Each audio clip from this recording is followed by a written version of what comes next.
কথা তো ঠিকই কছু বন্ধু, আসলে গরুডো পড়ে গেছি বেতালে, টিয়া তখন যেভাবে কামাই করাই নাকবো। আচ্ছা কুদ্দুস ভাই, আপনারা যে দিয়া গেলাম হাতে 7 দিন একটু ভালো করে টেলিং টেলিং করা, 7 দিন পর পাঠা দেন নাকি বন্ধু? টেনশন না রাখবে না, ঠিক আছে। আচ্ছা ভাই, আমার গেলাম তাই।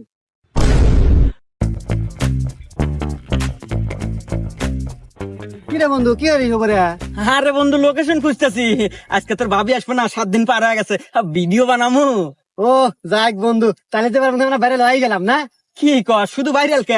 আরে শুধু ভাইরাল না তো, 3 মাসে কামাবো 45 লাখ, তোর ভাবি আসবে আর দে।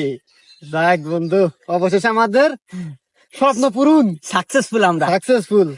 আজকে আসবো না, এখন আসবো? এখনই আসবো। তাহলে এই লোকেশনটা কিন্তু দারুণ, তাই না? হ্যাঁ, এই লোকেশনে ভিডিও করা যাবে, সুন্দর আছে। আরে বন্ধু দেখ, SMS দেওয়া করা শুরু দিছে ভক্তরা। এই দেখ। আমি সোহাগে বলছি।